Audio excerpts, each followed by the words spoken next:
Hi guys, my name is Rishabh and welcome to a new episode of the podcast at We Avec U. Today I'm joined with Mansee, who has her own private practicing in UK. She's based out of UK and the name of her practice is called Conscious Connections, where she is actually specializing in counseling psychology. So she is a therapist from that sense.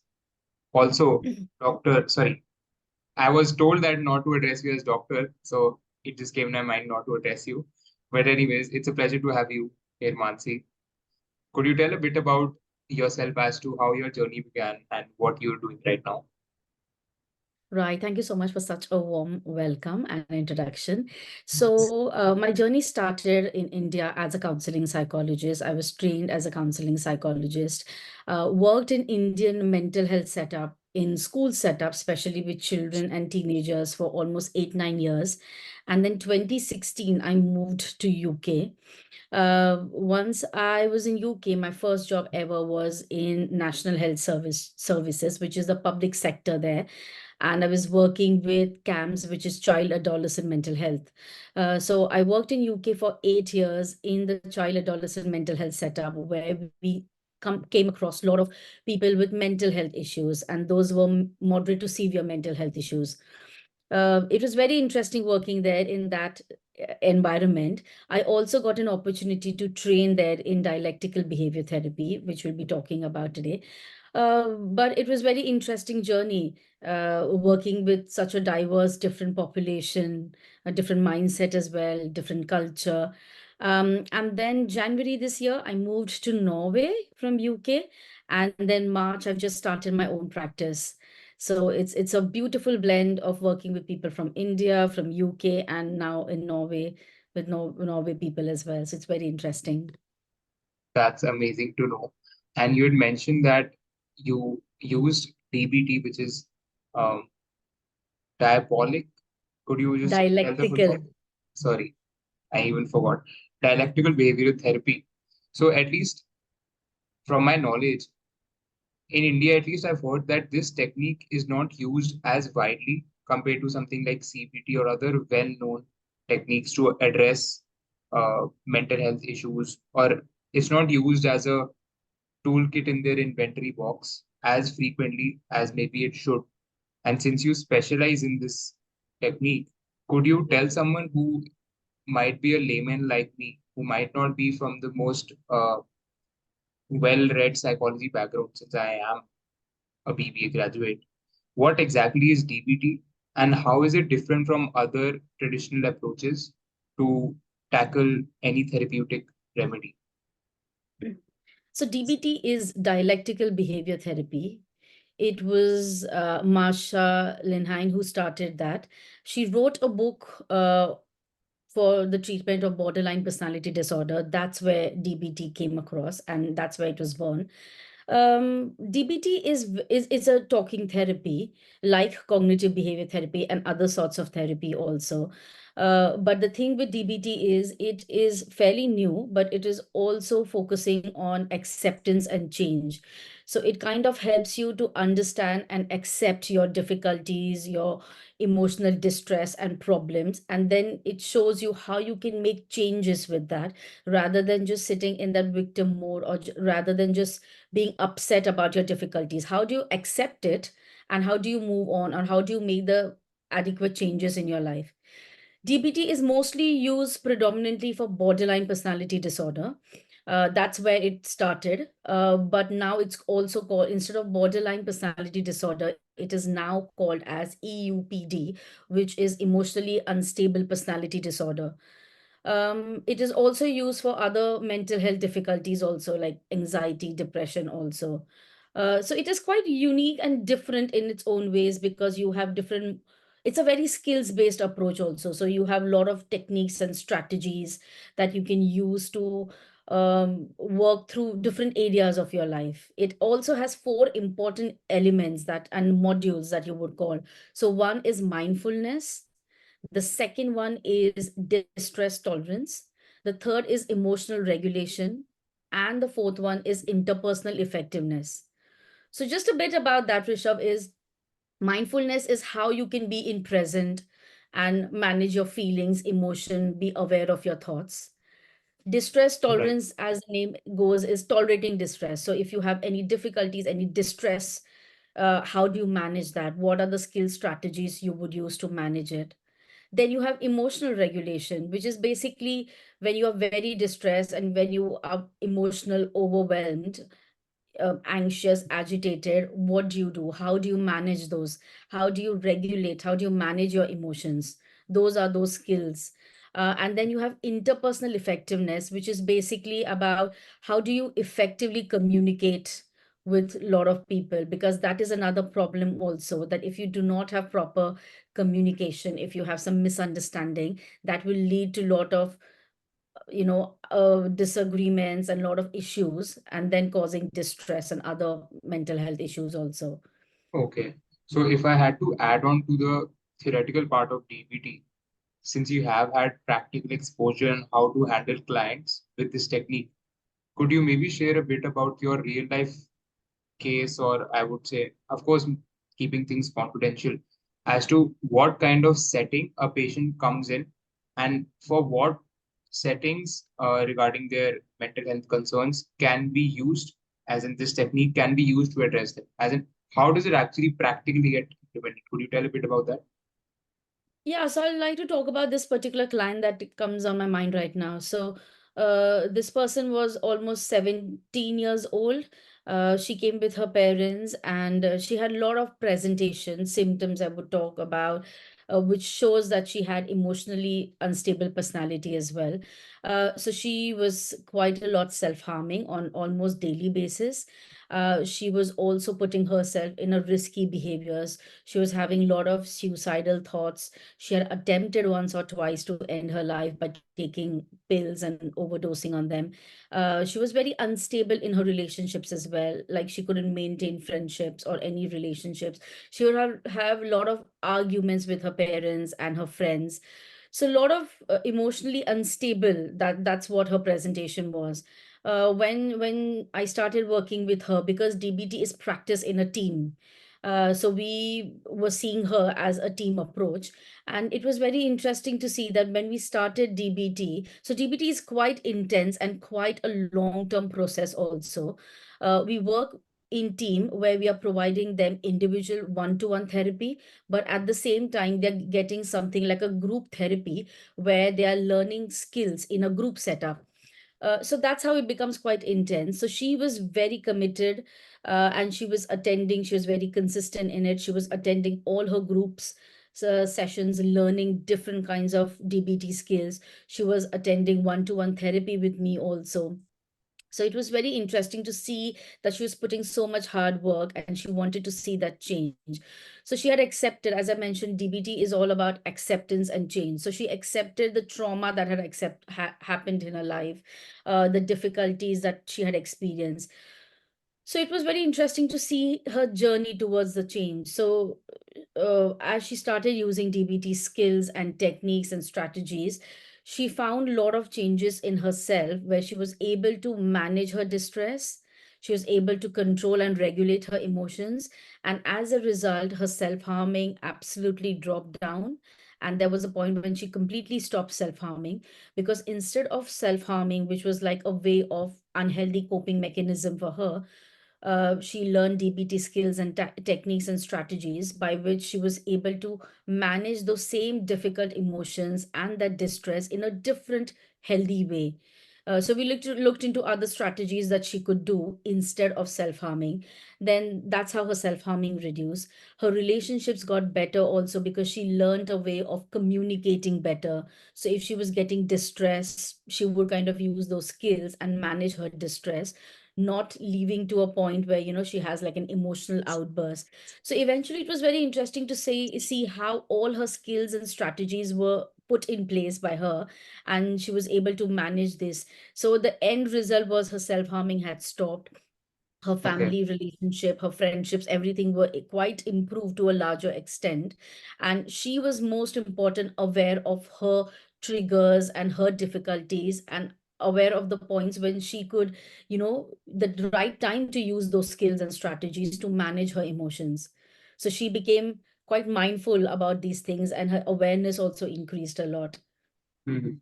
But I'm sure that even though this technique might be very effective, since you have an experience in this and how to correctly implement this, a lot of people who might be a fresher in using this technique might overcome a lot of common problems that might not be a problem for you right now because of your experience. But if you had to go maybe a few years back, down the line when you were initially starting to implement, what are some key things that psychologists can look out for or aspiring psychologists can look out for, as in these are number one, number two, three most biggest challenges they come across when they're facing a client with a problem. Like you said, it was a very intense practice, not only from your side but also on the client side to implement it. So I actually got a bit confused as to what intense meant, because intense for me, intense for the client, and intense for someone else might be different levels of intensity per se. So, yeah, it's a multifold question, but if I had to link it to one, what are the common challenges someone may face in terms of the person who's actually applying these skills, what to look out for in this process? Yeah, so Rishabh, the thing with DBT is it usually does not work. If you want to use a proper dialectical behavior therapy approach, it is not a therapy in isolation. It's like a team effort, which basically means there is individual therapy, there is group therapy, and then there is team consultation also, that we call, where you are meeting in a team with other therapists and discussing about the clients. So usually what happens and what makes this intense also, one of the element is people who are referred for dialectical behavior therapy are usually the people who have EUPD, or emotional unstable personality disorder diagnosis, or they're on the verge or showing traits of that, which basically also means that they have a lot of risky behaviors, which means there are people who are having eating related issues, or they are having suicidal thoughts, they are into self-harming, they have attempted ending their life couple of times. So they kind of come to us with this difficult presentation already. So that is why, you as a clinician need a team approach. It's very important Yeah. to have supervision. It's very important to work together with other therapists also, to give that support the client needs, basically. Why does it become intense for client is because this program, the DBT, goes on for a very long time. It's usually in US, it would happen for a year, and in UK, in NHS Trust, where I was part of it, we had like 16 weeks or 20 weeks program, where we would offer dialectical behavior therapy to our patients. All So right. because it's like 20 week, there is a lot of commitment that is required from the client side and even from the therapist side. So that commitment is important, that motivation is important. And you have to understand that every day, not every day, sorry, but every week in intensive therapy like DBT, the client and therapists are talking about this intense topic. So they are talking about self-harming. They're talking about thoughts of wanting to end the life, attempts of wanting to end life. So it becomes quite intense also in terms of emotionally managing it. Also, the whole DBT program is intense for another reason, that is, there is 1 hour of therapy, which would be like, yeah, around 15 minutes to 60 minutes of individual therapy, and 2 hours of group therapy. So, which is almost 3 hours of DBT on every week basis.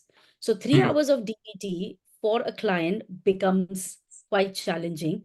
And I think that's another drawback, which happens, that sometimes when people are not able to cope with it, there are therapists who might leave, or there are kind of clients who don't show that commitment eventually. So, the commitment, that consistency you can see initially till like 4 5 weeks, but after that there are chances that they would drop out because they think, oh, 3 hours of therapy becomes too much for them to handle, and that motivation drops down, that consistency drops down. So Hmm. unfortunately they are not able to complete the program as well, because 3 hours is quite intense for them. And All right. sometimes, they just don't want to come and talk about the same things all over again. They want to come and talk about, they want to have it like only a counseling approach also, but DBT is quite structured also in what you do in individual therapy. So it just becomes probably too much for people. Yeah. And actually, I had a question popping up in my mind lastly, is that if I have to give you a scenario of, let's say, a student who are pursuing their career in the field of psychology, they might be doing their undergraduation in a college and they have a plethora of specialization to choose from, Yeah. and one of them being DBT. And after maybe not just listening to this podcast, but in general, after doing their research on Google, they're inclined to specialize in this field. So if I am a college student pursuing my undergrad and wants to make a career specializing, or I would say using this as a predominant tool to tackle the issues of clients, what would the potential career path look like as to apart from the generic certifications and degrees that we need to do, because that is very well known to the students who are pursuing this career. Yeah. Apart from that, would you have any practical timeline as to you should get a certification of this sort, or you should attend a master class, or you should attend a workshop, or some or the other certification or experience that can enable you to use this better from a career standpoint? So, what would your reply to that be? So for students who want to come into this field, I think it's brilliant because this is such a upcoming therapy and quite effective as well. And as I said, it is used for so many different variety of mental health issues. So for a student, of course, completing their bachelor's, master's also is very important. I think it would be very important for them to be in a get placement, volunteer work or job in a setup like a probably a hospital setup or a setup where you do come across people with this presentation. I think that would be helpful. Just because I've not worked in India for like last, I don't know, 10 years or something now, Would so you I say don't know because if there's not much opportunity in India, that's why you shifted to UK? Because that also lines in with the next question that I had to ask about the future of this practice, as to for a person who has, I would say, varied interest in terms of course, number one would be sustaining themselves, making money, and having a large number of client base who are receptive to use this technique, take therapy. Because in India, it's still relatively a niche to take therapy. And that too, within therapy, there are only a few common practices that are well known and actually utilized. So, as far as the future of this is concerned, in terms of career, do you have any, I would say, preference or biasness towards where to start this, which country to start this practice at? Yes. So as I said, I've not worked in India for a couple of years now, almost a decade. So I don't know. But according to me, which I might be wrong as well, but I think there are no DBT trainings happening in India from like proper universities and institutes. So in that case, I would suggest that, a person, a student of psychology who's really interested, after getting some sort of experience or being in that hospital of that environmental setup where they have access to clients where they can use DBT with, they should either do like an online course from UK. So you have APT, which is the Association of Psychological Therapies. Then you have something like British IELTS as well, who offered DBT. Then you can also do it from US online if it's possible, Marshall Linhan Institute. So I think getting training, online training, if it's not possible to go there and do the training as well, doing that online training will definitely give them understanding about these techniques and strategies and And would how to you, use it. sorry to interrupt you, before I lose the trail of thought, Yeah. would you have any information about from where to get this certification from, maybe some suggestions, and what would be the average price of doing one such course, if at all Uh, you have an idea? yeah. So, as I said, one is the British IELTS, DBT Training Yeah. Institute. That's from UK, and there is APT, the Association of Psychological Therapies. So those are the two ones I know from UK. But UK, the Bangor University is also starting one of the training courses, which is almost for 1 or 2 years.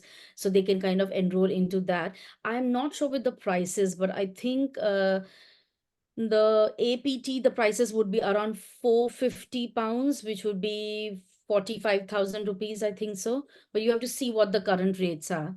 But Okay. but you can do those online also. So those the certain ones you can do online. But again, you have to understand, to give a proper DBT therapy program, you can't just be one therapist. You have to have like a team approach to have that proper to Holistic provide development all of those this things. Yes, yeah. But if implement. not, you can at least learn the DBT skills and techniques and provide like DBT informed psychotherapy in Hmm. your own private practice or where you're working. You can do that also. Well, I would say I, as a person who does not have much psychology background, have started to know much more from these podcasts that I've been doing. So if someone has liked the episode so far, if this, caught their attention as to how to actually make a career in this, I have sort of like a good news for you. So Mansi is also conducting a master class on this topic itself, and she's going to deep dive much more intensely and talk about the nitty-gritties of this subject and this field. This was just an overview of what this subject has to offer. So all the details regarding the price, the mode of conduction, when is it going to happen, and all, I'll be leaving a link in the description of this video down below. So you can definitely check out from there, and we'd love to see you in the session. But that being said, it was amazing to have you on the podcast, Mansi. We hope to spread this message to people who might be unfamiliar with this therapeutic toolkit. And once again, it was lovely to have you on the podcast. Thank you. Thank you